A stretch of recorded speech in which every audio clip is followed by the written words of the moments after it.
ನಮಸ್ಕಾರ ಎಲ್ಲ ರೈತ ಬಾಂಧವರಿಗೆ. ಇವತ್ತು ಸುಮಾರು ದಿನಗಳ ನಂತರ ನಾವು ಮತ್ತೆ ಸಾಮಾಜಿಕ ಜಾಲತಾಣಗಳ ಮೂಲಕ ಹೊಸ ರೈತರನ್ನ ಪರಿಚಯ ಮಾಡ್ತಾ ಇದ್ದೀವಿ. ಇತ್ತೀಚೆಗೆ ಯುವಕರು ಉದ್ಯೋಗ ಸಿಗ್ತಾ ಇಲ್ಲ ಅಂತ ಹೇಳಿ ನಿರುದ್ಯೋಗದ ಸಮಸ್ಯೆಯನ್ನು ಕಾಡ್ತಕ್ಕಂಥದ್ದು ನಾವೆಲ್ಲರೂ ಗಮನಿಸಿದ್ದೇವೆ. ಇಂತಹ ಸಂದರ್ಭದಲ್ಲಿ ಈಗ ಈ ವರ್ಷ ವಿಕಟವಾದ ಬರಗಾಲದ ಸ್ಥಿತಿ. ಇಂದಿನ ಪತ್ರಿಕೆಯಲ್ಲಿ ಮಾನ್ಯ ಮುಖ್ಯಮಂತ್ರಿಗಳು ಒಂದು ಸ್ಪಷ್ಟೀಕರಣ ಕೊಟ್ಟಿದ್ದಾರೆ. ಏನಪ್ಪಾ ಅಂತಂದ್ರೆ ಮಳೆ ಕೊರತೆ ಇದೆ, ಹಾಗಾಗಿ ಬಿತ್ತನೆಯನ್ನ ಮಾಡಬೇಡ್ರಿ ಅಂತ. ಇಲ್ಲಿ ನೀರಿನ ಕೊರತೆ ಆಗುವಂತ ಸಾಧ್ಯತೆಗಳಿವೆ. ಇಂತಹ ವಿಷಯಗಳ ನಡುವೆಯೂ ಕೂಡ ಇವತ್ತು ರೈತರು ಉತ್ತಮ ರೀತಿಯಲ್ಲಿ ಆದಾಯ ಗಳಿಸ್ತೀವಿ ಅಂತಕ್ಕಂಥ ಒಂದು ಹಂಬಲ ಇಟ್ಕೊಂಡು 1 ಎಕರೆಗೆ 9 ಲಕ್ಷ ರೂಪಾಯಿ ಆದಾಯವನ್ನ ಗಳಿಸಿ ಇವತ್ತು ಮಾದರಿ ರೈತ ಅನಿಸಿಕೊಳ್ಳಲು ನಮ್ಮಲ್ಲಿ ಇವತ್ತು ಹೊಸ ಒಬ್ಬ ರೈತರನ್ನ ನಾವು ಇವತ್ತು ಭೇಟಿ ಆಗ್ತಾ ಇದ್ದೀವಿ. ಅವರೊಂದಿಗೆ ಇವತ್ತು ಚರ್ಚೆ ಮಾಡೋಣ, ಸಂವಾದ ಮಾಡೋಣ. ಅವ್ರು ಏನು ಹೇಳಿಕ್ ಬಯಸ್ತಾರೆ. ನಾವು ಯುವಕರು ಈ ಗ್ರಾಮವನ್ನ ಬಿಟ್ಟು ಸಿಟಿಗೆ ಹೋಗ್ತಕ್ಕಂಥದನ್ನ ಬಂದ್ ಮಾಡಬೇಕು, ಅದನ್ನ ಬಿಟ್ಟು ಕೃಷಿ ಕಡೆ ಒಲವನ್ನ ತೋರಬೇಕು ಅಂತಕ್ಕಂಥ ಮಾತನ್ನ ಅವ್ರು ಹೇಳಿಕ್ ಬರ್ತಾ ಇದ್ದಾರೆ. ನೋಡೋಣ, ಅವ್ರ ಜೊತೆ ಅವರ ಪರಿಚಯನ ಮಾಡ್ಕೊಂಬೋಣ. ಆ ರೈತರ ಜೊತೆ ಅವರ ಜೀವನದ ಯಶೋಗಾಥೆಯನ್ನ ತಿಳ್ಕೊಳ್ಳೋಣ ಅಂತ ಇವತ್ತು ನಾವು ಬಂದಿದ್ದೇವೆ. ಮೊಟ್ಟ ಮೊದಲನೇದಾಗಿ ನಮ್ಮ ಜೊತೆ ರೈತರಿದ್ದಾರೆ. ಸರ್, ತಮ್ಮ ಹೆಸರು, ತಮ್ಮ ಪರಿಚಯ ಕೊಡಿ. ತಾವು ಯಾರು, ಏನಂತ? आपका नाम, आपका परिचय दीजिए. आप कौन है, क्या है? दत्तात्री श्रीरंगराव गाजरे. क्या करते हैं आप? खेती करते हैं. अच्छा, अभी इस साल में कौन सी खेती की है आपने? ये अमरूद ताइवान पिंक. क्या है ये ताइवान पिंक? जाम है. ठीक है. और आपका ये सर्व नंबर क्या है? सर्व नंबर क्या है? 168.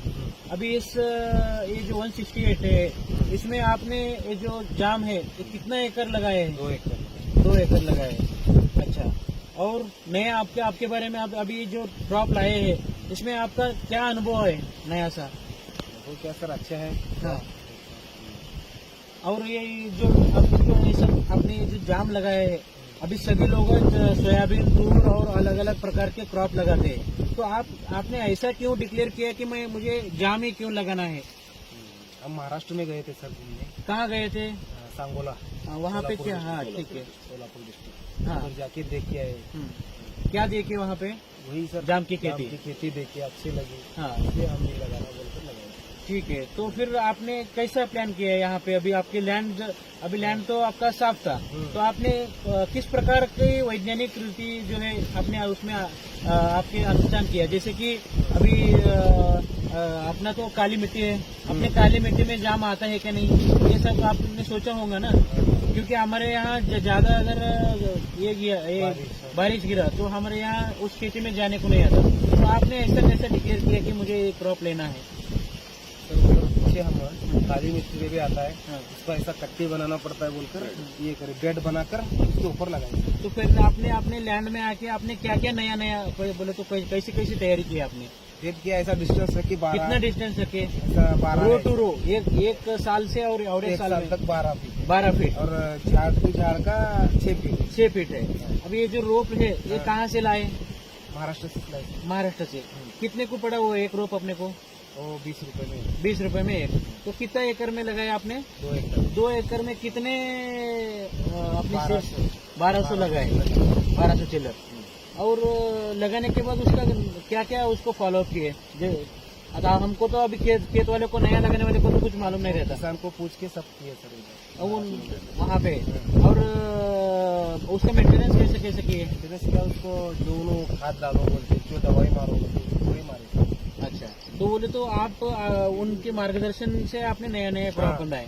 तो फिर इसके बाद और ये जो क्रॉप है, इस क्रॉप में और क्या क्या आपने, जैसे कि ये नया क्रॉप था आपके लिए, तो आपने उसमें क्या देखा जो बदलाव, जो क्रॉप के हिसाब से, कुछ वातावरण के हिसाब से क्या बदलाव आया है इस क्रॉप में? अच्छा है सर, क्रॉप का क्या भी नहीं. हाँ. तो क्या है, बारिश के मौसम में नहीं आता सर. हाँ. और इसमें जो है वीडिंग, जल तो गवत वगैरह रहता ना, वो कैसा आपने मेंटेन किया उसका? निकाले, औरत लगा के निकाले. ठीक है. और इसमें जो है ये जो वैरायटी है कहाँ से लाए थे? वहाँ से ही लाए थे. इसका नाम क्या बोले आपने? Taiwan pink. ओके. और इसके हिसाब से आप ये जो किए है, इसका फल कब लगाया था इसका? फरवरी में स्टार्ट हो गया था। फरवरी में स्टार्ट हो गया 10 महीने में कटिंग करें लगाने के बाद, हाँ, उसके बाद 6 महीने में 16 महीने में मार्केटिंग।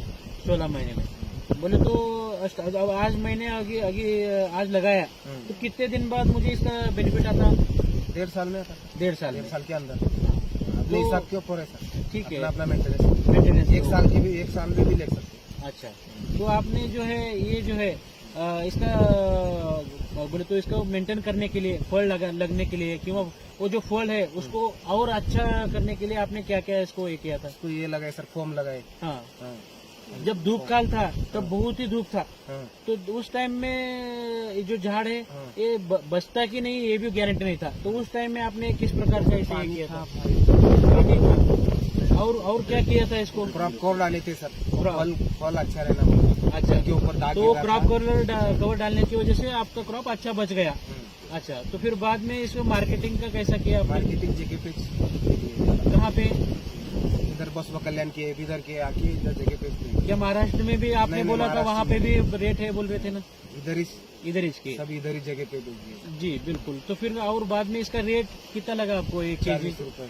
अच्छा, पर केजी को 40 रुपए मिला। तो एक झाड़ के हिसाब से आपको कितना किलो मिला उस एक झाड़ में?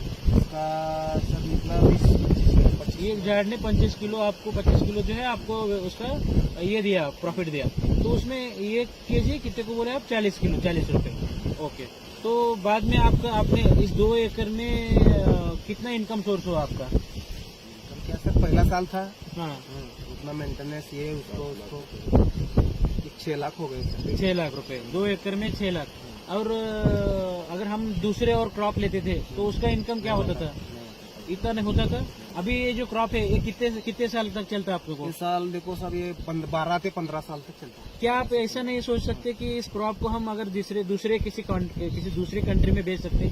ऐसे इस बारे में आप क्या सोचे है कि नहीं सोचे? आपका जो फल है ये देश छोड़ के भी अगर किसी दूसरे देश को जा सकता है तो आपने एक्सपोर्ट कर सकते हैं क्या? इसके बारे में आप सोचा है क्या कभी? नहीं सोचा है? जी बिल्कुल। तो फिर अभी आप क्या कहना चाहते हैं जो निरुद्योग लोग हैं, जो मुझे खेती नहीं आती, मुझे खेती उसका ये प्रॉफिट नहीं है जो सोचते हैं, ऐसे लोगों को क्या कहना चाहते हैं आप? प्रॉफिट है सर, अच्छा प्रॉफिट है, इसमें करना पड़ता है। नहीं, ये खुद करना पड़ता खुद है करना या पड़ता क्या लेबर लगाए तो हो जाता है? लेबर से नहीं, लेबर से भी होता, लेकिन डेली हम रहना पड़ता सर, मालिक डेली रहना, तभी का सक्सेस होता सर ये। जी बिल्कुल। हाँ। तो ಈ ಎಲ್ಲ ವಿಷಯವನ್ನ ನಾವು ಇವತ್ತು ಆ ರೈತರಿಂದ ತಿಳ್ಕೊಂಡಿದೀವಿ. ಇವತ್ತು ಬಾಲ್ಕಿ ತಾಲೂಕಿನ ಪಾಂಡ್ರಿ ಗ್ರಾಮದಲ್ಲಿ ಇರ್ತಕ್ಕಂಥ ಈ ರೈತರು ಏನೋ ಒಂದು ಹೊಸದಾಗಿ ಇನ್ವೆನ್ಷನ್ ಮಾಡಿ ಹೊಸದಾಗಿ ರೈತರನ್ನ ಹೊಸದಾಗಿ ಪಾಠವನ್ನ ಕಲಿಸ್ಲಿಕ್ಕೆ ಬರ್ತಾ ಇದ್ದಾರೆ. ಆದಾಯ ಗಳಿಸಲಿಕ್ಕೆ ಹಲವು ಮಾರ್ಗವಿದ್ದರೂ ಸಹ ಕೃಷಿಯಿಂದಲೇ ನಾವು ಆದಾಯ ಗಳಿಸಿ ನಮ್ಮ ಆದಾಯವನ್ನು ಕುಟುಂಬದ ಆರ್ಥಿಕ ಮಟ್ಟವನ್ನು ಹೆಚ್ಚಿಸಿ ಮಾಡಿಕೊಳ್ತೀವಿ ಅಂತಕ್ಕಂಥ ಒಂದು ಹುಮ್ಮಸ್ಸು ಆ ರೈತರದ. ಈ ವಿಷಯಕ್ಕೆ ಸಂಬಂಧಪಟ್ಟಂಗೆ ನಾವು ಅವ್ರ ಫೀಲ್ಡಿಗೆ ಬಂದಿದ್ದೀವಿ. ಈ ವೇಳೆ ನಮ್ಮ ಜೊತೆ ಒಬ್ಬ ಸರ್ಕಾರಿ ಅಧಿಕಾರಿಯವರು, ವಿಶೇಷ ಮಾಡಿ ತೋಟಗಾರಿಕೆ ಇಲಾಖೆಯ ಸಹಾಯಕ ಕೃಷಿ ತೋಟಗಾರಿಕೆ ಅಧಿಕಾರಿಗಳು ನಮ್ಮ ಜೊತೆ ಇದ್ದಾರೆ, ಶಿವಕುಮಾರ್ ಪತ್ರೆ ಸರ್ ಅಂತೇಳಿ. ಅವರಿಗೆ ಕೇಳೋಣ ಯಾವ ರೀತಿ ಏನಪ್ಪಾ ಅಂದ್ರೆ ಈ ತೋಟಕ್ಕೆ ಸಂಬಂಧಪಟ್ಟಂಗ ಅವ್ರು ಏನ್ ನಡೆಸಲಿಕ್ಕೆ ಅವ್ರು ಪ್ರಚೋದನೆ ಕೊಟ್ಟಿದ್ದಾರೆ ಅಂತಕ್ಕಂಥ ಬಗ್ಗೆ. ಸರ್ ನಮಸ್ಕಾರ ಸರ್. ನಮಸ್ಕಾರ ಸರ್. ಸರ್, ಈ ತೋಟಕ್ಕೆ ಸಂಬಂಧಪಟ್ಟಂಗ ನೀವು ಏನ್ ಹೇಳಿಕ್ ಬಯಸ್ತೀರಿ ಸರ್? ಸರ್, ಈಗ ನಮ್ಮ ಸಾಯಿಗಾವ್ ಏರಿಯಾದಾಗ ನಾವು ಜಾಸ್ತಿ ನೋಡ್ತೇವೆ, ಅಗ್ರಿಕಲ್ಚರ್ ಕ್ರಾಪ್ ಜಾಸ್ತಿ ಬೆಳಿತಾರೆ ಸರ್ ನಮ್ಮ ಏರಿಯಾದಾಗ. ಅದಕ್ಕೆ ನಾವು ಹೇಳೋದೇನು, ತೋಟಗಾರಿಕೆ ಬೆಳಿಬೇಕು ರೈತರಿಗೆ. ಅವರು ಹೆಚ್ಚಿನ ಮಾಹಿತಿ ಬೇಕಂದ್ರೆ ನಮ್ದು ಕಚೇರಿಗೆ ಬಂದು ಸಂಪರ್ಕಿಸಬೇಕು. ಈಗ ನಾವು ಇದು ಕನ್ನಡದಲ್ಲಿ ಸೀಬೆ ಬೆಳೆಯುತ್ತೇವೆ ಸರ್. ಇದು ಥೈವಾನ್ ಪ್ಯಾಂಕ್. ಈಗ ಇವರು ಕರ್ನಾಟಕದಲ್ಲೇ ನಂಬಲ್ಲಿ ಇಷ್ಟು 2 ಎಕರೆಗೆ 6 ಲಕ್ಷ ರೂಪಾಯಿ ತಗೊಂಡಿದ್ದಾರೆ ಸರ್. ಅದಕ್ಕೆ ನಾವು ಇದಕ್ಕೆ ಎಕ್ಸ್ಪೋರ್ಟು ಮಾಡ್ಬೋದು ಸರ್. ಇವ್ರಿಗೆ ಇನ್ನೂ ಒಳ್ಳೇದು ರೇಟ್ ಜಾಸ್ತಿ ಬರುತ್ತೆ ಸರ್ ಇದಕ್ಕೆ. ಅದಕ್ಕೆ ನಮ್ಮ ಉದ್ದೇಶನು ರೈತರು ಈಗ ಇದು ಸೀಬೆದ ಇನ್ನು ಈಗ ಹೊಸದಾಗಿ ಈಗ ಕಾಶ್ಮೀರಿ ಬಾಲ್ ಸುಂದರಿ ಅಂತ ಬರ್ತದೆ, ಡ್ರ್ಯಾಗನ್ ಫ್ರೂಟ್ ಹಚ್ತಾ ಇದ್ದಾರೆ. ಹಿಂಗೆ ರೈತರು ಮುಂದೆ ಬಂದು ನಮ್ಮ ಇಲಾಖೆ ಕಡೆಯಿಂದ ಅವರು ನಾಲೆಜ್ ತಗೋಬೇಕಂತ ಹೇಳಿ ನನ್ನ ಅಭಿಪ್ರಾಯ. ಆಮೇಲೆ ಇನ್ನೊಂದು, ನಾವು ತೋಟಗಾರಿಕೆ ಇಲಾಖೆಯಿಂದ ರೈತರಿಗೆ ಫಸ್ಟ್ ಆಫ್ ಆಲ್ ಡ್ರಿಪ್ ಸಹಾಯಧನ ಕೊಡ್ತೇವೆ ಸರ್ ಅವ್ರಿಗೆ. ಈಗ ನೀವು ಇವರಿಗೆ ಡ್ರಿಪ್ ವ್ಯವಸ್ಥೆಯನ್ನ ಮಾಡಿಸಿದ್ರೆ ನಿಮಗೆ ಮಾಡಿದ ಸರ್. ಅಂದ್ರೆ ಆ ಡ್ರಿಪ್ಪಿನ ಮೂಲಕ ಇವರು ಆದಾಯವನ್ನು ಗಳಿಸಲಿಕ್ಕೆ ಹೆಲ್ಪ್ ಆಗಿದೆ. ನೀರು ಕಡಿಮೆ ಇದಾಯ್ತು ಸರ್. ಬೇಸಿಗೆಯಲ್ಲಿ ಈಗ ಇತ್ತೀಚೆಗೆ ಹೆಂಗದ ಮಳೆ ಕಡಿಮೆ ಆಗ್ತಾ ಇದೆ, ಹಂಗಾಗಿ ನೀರೇನದ ಡ್ರಿಪ್ ಮುಖಾಂತರ ಬಿಟ್ಟರೆ ಕಡಿಮೆ ಬೇಕಾಗತ್ತೆ ಸರ್. ಅಂದ್ರೆ ಕಡಿಮೆ ನೀರಿನಲ್ಲಿ ಹೆಚ್ಚಿನ ಆದಾಯವನ್ನು ಗಳಿಸಲಿಕ್ಕೆ. ಇನ್ನು ಮತ್ತೆ ಸರ್, ವಿಶೇಷವಾಗಿ ತಾವು ವೈಜ್ಞಾನಿಕ ರೀತಿಯಲ್ಲಿ ಯಾವ ರೀತಿ ಸಲಹೆ ಸೂಚನೆಗಳನ್ನ ಅವ್ರಿಗೆ ಕೊಟ್ಟಿದ್ರಿ? ಈ ಇನ್ಸೆಕ್ಟಿಸೈಡ್ಸ್ ಗಳನ್ನಾಗಿರ್ಬೋದು, ಬೇಸಿಗೆ ಕಾಲದಲ್ಲಿ ಯಾವ ರೀತಿ ಮೇಂಟೆನೆನ್ಸ್ ಮಾಡೋದಾಗಿರ್ಬೋದು, ಇನ್ನು ಏನಾದ್ರೆ ಸರ್ ಬೇಸಿಗೆದಲ್ಲಿ ಹೇಳ್ಬೇಕಾದ್ರೆ ನಾವು ಫಸ್ಟ್ ಆಫ್ ಆಲ್ ಈಗ ನಾವು ಡ್ರಿಪ್ ಇಂದ ನೀರ್ ಕಂಟ್ರೋಲ್ ಮಾಡ್ಬೋದು ಸರ್. ಅದಕ್ಕೆ ಆ ಗಿಡಕ್ಕೆ ಹೋಗುತ್ತೆ ಸರ್ ಅದು ಪರ್ಟಿಕ್ಯುಲರ್. ಆಮೇಲೆ ಇನ್ನೊಂದು ಇದಕ್ಕೆ ನಾವು ಏನದಾಗ ರೋಗ ಕಡಿಂದ ಕವರ್ ಕ್ರಾಪ್ ಅಂತ ಹೇಳಿ ಫ್ರೂಟಿಂಗ್ ಇದು ಮಾಡ್ತಾರೆ ಸರ್. ಅದರದಿಂದ ಏನಾಗುತ್ತೆ ಅಂದ್ರೆ ಫಸ್ಟ್ ಆಫ್ ಆಲ್ ನಮಗ ಇದಕ್ಕೆ ಮೇಜರ್ ಫ್ರೂಟ್ ಫ್ಲೈ ಅಟ್ಯಾಕ್ ಆಗುತ್ತೆ ಸರ್. ಇದಕ್ಕೆ ಫ್ರೂಟ್ ಫ್ಲೈ ಕವರ್ ಕ್ರಾಪ್ ಹಾಕೋದ್ರಿಂದ ನಮಗ ಗಿಳಿ ಅದರಿಂದ ನಾವು ಇದಕ್ಕೆ ಕಂಟ್ರೋಲ್ ಮಾಡಬಹುದು. ಇನ್ನೊಂದೇನದ ಸರ್, ರಾಸಾಯನಿಕ ಗೊಬ್ಬರ ಕೂಡ ನಾವು ಕಡಿಮೆ ಮಾಡಬಹುದು, ಪೆಸ್ಟಿಸೈಡ್ ಕೂಡ ಕಡಿಮೆ ಮಾಡಬಹುದು ಸರ್. ಇದಕ್ಕೆ ಅಂದ್ರೆ ಅಷ್ಟು ಬೇಕಾಗಲ್ಲ ಸರ್. ಆಮೇಲೆ ಇದಕ್ಕೆ ಫ್ರೂಟ್ ಕ್ರ್ಯಾಕಿಂಗ್ ಆಗೋದಿಲ್ಲ ಸರ್ ಇದಕ್ಕೆ. ಹೀಗಾಗಿ ಇವೆಲ್ಲ ಗೈಡೆನ್ಸ್ ಮಾಡಿದೇವೆ ಸರ್. ಆಮೇಲೆ ಇವರು ಆಫ್ಟರ್ ಫೆಬ್ರವರಿಯಿಂದ ಇದು ನಮ್ದು ಮೇ ವರೆಗೆ ಈಲ್ಡ್ ಬರುತ್ತೆ ಸರ್. ಇದು ಈಲ್ಡ್ ಬಂದ ತಕ್ಷಣ ಇವ್ರು ಏನ್ ಮಾಡ್ಬೇಕಾಗುತ್ತೆ ಸರ್, ಮತ್ತೆ ಪ್ರೂನಿಂಗ್ ಮಾಡ್ಬೇಕಾಗುತ್ತೆ ಸರ್. ಎವ್ರಿ ಇಯರ್ ಪ್ರೂನಿಂಗ್ ಮಾಡ್ಬೇಕು. ಅದರದಿಂದ ನಾವ್ ಏನದ ಇಳುವರಿ ಹೆಚ್ಚಾಗುತ್ತೆ ಸರ್ ಅದರದಿಂದ. ಆಮೇಲೆ ಹೊಸ ಬ್ರಾಂಚ್ ಬರ್ತಾವ. ಈಗ ಇನ್ನೊಂದು ಹೇಳ್ಬೇಕಂದ್ರೆ ಸರ್, ಈ ಗಿಡ ಹಚ್ಚಿದ ನಾವು 6 ತಿಂಗಳಿಗೂ ಈಲ್ಡ್ ತಗೋಬೋದು ಸರ್. ಬಟ್ ಅವಾಗ ಏನದ ಸ್ಟ್ರೆಂತ್ ಬರುತ್ತೆ ಸರ್. ಕಾಯ್ದೇನದ ಸ್ಟ್ರೆಂತ್ ಬರಂಗಿಲ್ಲ ಸರ್. ಹಾಗಾಗಿ ನಾವು ಫಸ್ಟ್ 1 ಇಯರ್ ಯಾರಿಗೂ ಅದಕ್ಕೆ ಅವಾಯ್ಡ್ ಮಾಡ್ತೇವೆ ಸರ್. ಅಂದ್ರೆ ಪ್ರಥಮ ಹಂತದಲ್ಲಿ ಪ್ರಥಮ ವರ್ಷದಲ್ಲಿ ಇಳುವರಿನ ಪಡ್ಕೊಳ್ಬೇಡ್ರಿ ಬ್ಯಾಡ್ ಅಂತೇಳಿ ಅದಕ್ಕೆ ಅವಾಯ್ಡ್ ಮಾಡ್ತೇವೆ ಸರ್. ನೆಕ್ಸ್ಟ್ ಆಗಿ ನಾವು ಸೆಕೆಂಡ್ ಇಯರ್ ಇಂದ ಅವ್ರಿಗೆ ಪ್ರೋತ್ಸಾಹ ಮಾಡ್ತೀವಿ. ಎಷ್ಟು ವರ್ಷದೊಳಗೆ ನಮಗೆ ಹೆಲ್ಪ್ ಸಿಗ್ತದೆ ರೈತರಿಗೆ? ಈಗ ಅದೇ 1.5 ಸೆಕೆಂಡ್ ಇಯರ್ ಅವನೋಡ್ಸ್ ನಾವು ಈಲ್ಡ್ ತಗೋಬಹುದು. ಒಟ್ಟು ಎಷ್ಟು ವರ್ಷಗಳ ಕಾಲ ನಾವು ಈ ಬೆಳೆಯನ್ನ ನಮ್ಮ ಹೊಲದಲ್ಲಿ ಇಟ್ಕೊಳ್ಬಹುದು? ಮಿನಿಮಮ್ ಈಗ ನಾವು ಮೇಂಟೈನ್ ಮಾಡ್ಬೇಕು ಸರ್. 15 ವರ್ಷ ಮಿನಿಮಮ್ ಮಾಡ್ಬೋದು ಸರ್. 15ರಿಂದ 20 ವರ್ಷ ನಾವು ಮೇಂಟೈನ್ ಮಾಡ್ಬೋದು. ಇಳುವರಿ ನಮ್ಗೆ ಹಾ ಸಾಧ್ಯ. ಈಗ ಹೆಂಗಂತ ಸರ್, ಒಂದು ಮಿನಿಮಮ್ ನಾವು ಸೆಕೆಂಡ್ ಇಯರ್ ಹಿಡಿದು ಒಂದು 12th ಅವನೋಡ್ಸ್ ಹೈಯೆಸ್ಟ್ ಇಳುವರಿ. ಈ ಪ್ಲಾಂಟ್ ಏಜ್ ಆದಾಗ ಹೆಂಗದ ಸ್ವಲ್ಪ ಇಳುವರಿ ಕಡಿಮೆ ಆಗ್ತದೆ ಸರ್. ಇತ್ತೀಚೆಗೆ ಸರ್ ಹವಾಮಾನ ವೈಪರೀತ್ಯ ಆಗ್ತಾ ಇದೆ, ಉತ್ಪಾದನೆ ವೆಚ್ಚನೂ ಹೆಚ್ಚಾಗ್ತಾ ಇದೆ. ಇದರಲ್ಲಿ ಮತ್ತೇನು ನಿಮ್ ಕಡೆಯಿಂದ ವೈಜ್ಞಾನಿಕವಾಗಿ ತೋಟಗಾರಿಕೆ ವತಿಯಿಂದ ಯಾವ ರೀತಿ ಸಲಹೆ ಸೂಚನೆಗಳನ್ನು ಕೊಡಲಿಕ್ಕೆ? ಈಗ ಅದಕ್ಕೆ ಸರ್, ಈಗ ನಾವು ಇದಕ್ಕೆ ಫರ್ಟಿಲೈಸರ್, ಇದು ತಿಪ್ಪೆ ಗೊಬ್ಬರ ಅಲ್ಲಿ ಯೂರಿಯಾ, ಆಮೇಲೆ MOP ಇಂಥವು ಸ್ವಲ್ಪ ಈಗ ವರ್ಮಿ ಕಾಂಪೋಸ್ಟ್ ಇರುತ್ತೆ ಸರ್. ಅದು ಗಿಡಕ್ಕೆ ಸ್ವಲ್ಪ ಶಕ್ತಿ ಬರಲ್ಲ ಅಂತೇಳಿ ಅದಕ್ಕೆಲ್ಲ ನಾವು ಇದು ಮಾಡ್ತೇವೆ ಸರ್. ಅದ್ರ ನೀವು ಬಂದಾಗ ಸರ್ ಇಲ್ಲಿ ತೋಟದೊಳಗಾಗಲಿ ಏನು ನಮ್ಮ ಹುಲ್ಲುಗೆ ಸಂಬಂಧಪಟ್ಟಂತೆ ಅಥವಾ ನಿಮ್ ಕಡೆಯಿಂದ ಏನಾದ್ರು ಮಣ್ಣಿನ ಪರೀಕ್ಷೆಗೆ ಸಂಬಂಧಪಟ್ಟಂತೆ, ಪೋಷಕಾಂಶಗಳ ನಿರ್ವಹಣೆಗೆ ಸಂಬಂಧಪಟ್ಟಂತೆ, ಸಮತೋಲನ ಗೊಬ್ಬರ ನಿಯಮ, ಆಮೇಲೆ ಇಂಟಿಗ್ರೇಟೆಡ್ ಇದಂತ ಕೀಟ ಮತ್ತು ರೋಗ ನಿಯಂತ್ರಣಕ್ಕೆ ಸಂಬಂಧಪಟ್ಟಂಗೆ ಈ ಎಲ್ಲಾ ವಿಷಯಕ್ಕೆ ಸಂಬಂಧಪಟ್ಟಂಗೆ ತಮ್ಮ ಕಡೆಯಿಂದ ಈ ರೈತರಿಗೆ ಯಾವ ರೀತಿಯ ಮಾರ್ಗದರ್ಶನ ಆಗಿದೆ ಸರ್? ಈಗ ನಾವು ನಮ್ಮ ಅಥವಾ ಈ ಹೊಸ ರೈತರಿಗೆ, ಹೊಸದಾಗಿ ಬೆಳೆಸ್ತಕ್ಕಂಥ ರೈತರಿಗೆ ತಾವು ಏನ್ ಹೇಳಿ ಬಯಸ್ತೀರಿ ಇದನ್ನ ಮೇಂಟೆನೆನ್ಸ್ ಮಾಡ್ಲಿಕ್ಕೆ ಅಂತ?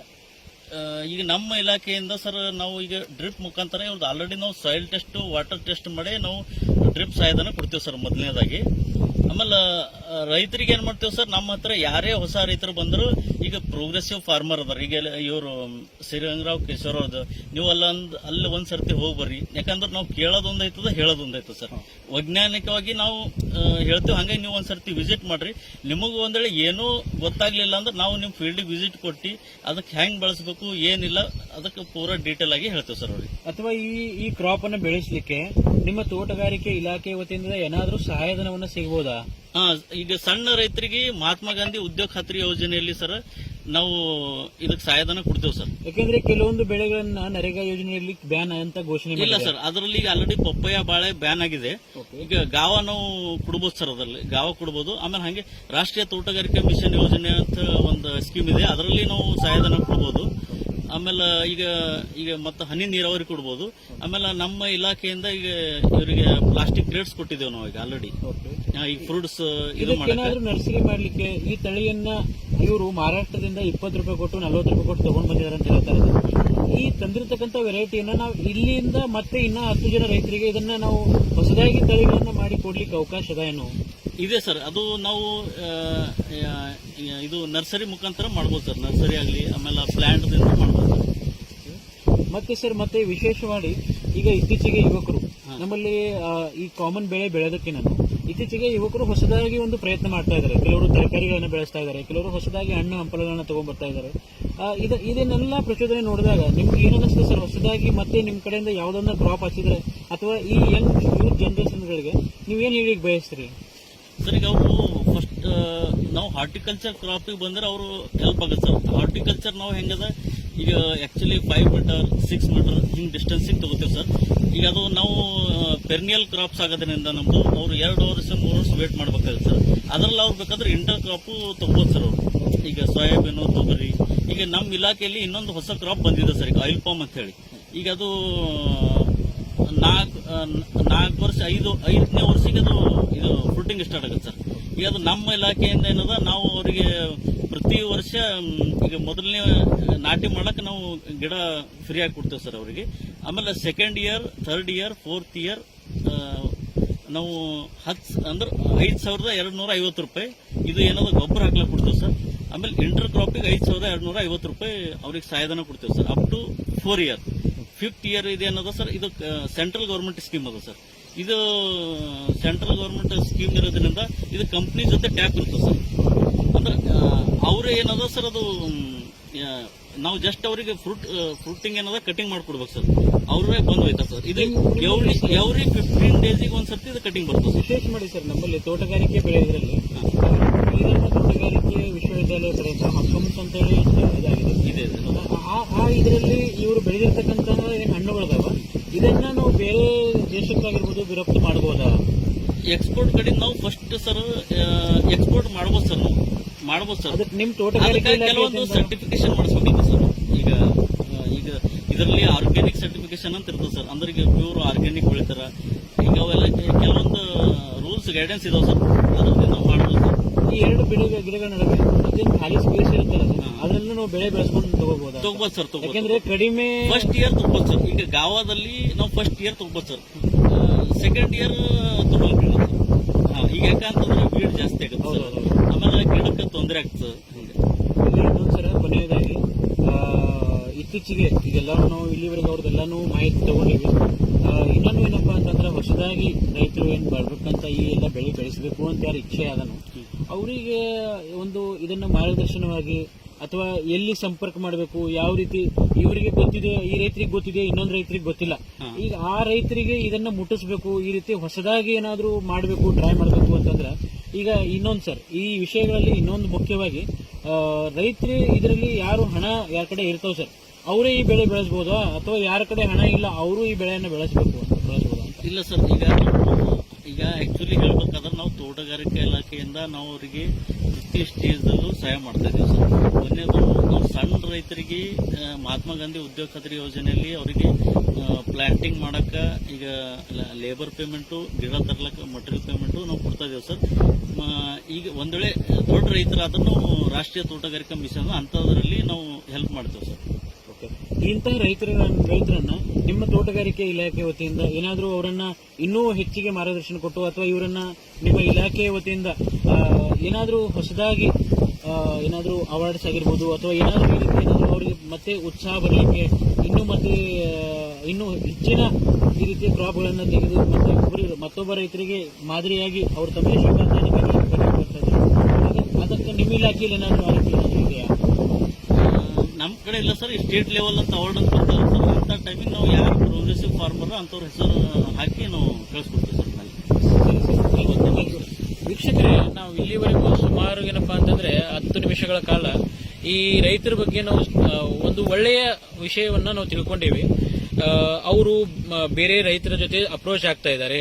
ಅಂದ್ರೆ ನಾವು ಬೆಳೆ ಬೆಳೆಸಬೇಕು ಅಂತಂದ್ರೆ ಬರೀ ನಾವಷ್ಟೇ ಅಂದ್ರೆ ಅಧಿಕಾರಿನೇ ಸಪೋರ್ಟ್ ಮಾಡಬೇಕು ಅಥವಾ ನಾವು ಹೆಂಗ್ ಮಾಡಬೇಕು ಏನೇನಂತ ಎಲ್ಲಿವರೆಗೂ ನಾವು ಊರ್ ಬಿಡಲು ಅಲ್ಲಿ ಎಲ್ಲಿವರೆಗೂ ನಾವು ಒಬ್ಬ ಪ್ರೋಗ್ರೆಸಿವ್ ಫಾರ್ಮರ್ಗೆ ಹೋಗಿ ಭೇಟಿ ಆಗಿ ಅಲ್ಲಿನ ಅವರು ಹೇಳ್ತಕ್ಕಂಥ ಮಾಹಿತಿ ಅವ್ರ ಕಡೆ ತಗೊಳ್ಳಲ್ಲ, ಅಲ್ಲಿವರೆಗೂ ನಾವು ಏನೋ ಒಂದು ಸಾಧನೆ ಮಾಡ್ಲಿಕ್ಕೆ ಆಗಲ್ಲ. ಹಾಗಾಗಿ ಇಂಥ ರೈತರಿಂದ ನಾವು ಏನೋ ಒಂದು ಹೊಸದನ್ನ ಕಂಡುಕೊಂಡಿವಿ. ಅದ ಆಯ್ತು. ಇನ್ನೊಂದೇನಪ್ಪಾ ಅಂತಂದ್ರೆ ಆ ರೈತರು ಹೊಸದಾಗಿ ಒಂದು ಬೆಳೆಯನ್ನ ತಂದು ತಮ್ಮ ಏನಪ್ಪಾ ಅಂತಂದ್ರೆ ಒಂದು ಕುಟುಂಬದ ಆರ್ಥಿಕ ಪರಿಸ್ಥಿತಿಯನ್ನು ಇನ್ನೂ ಬಲಿಷ್ಠವಾಗಿ ಮಾಡ್ಕೊಂಡಿದ್ದಾರೆ. ಹೀಗಾಗಿ ಎಲ್ಲರೂ ಈ ರೀತಿಯಾದಂತಹ ಈ ಹೊಸ ಬೆಳೆಗಳನ್ನ ತಗೊಳ್ಬೇಕು.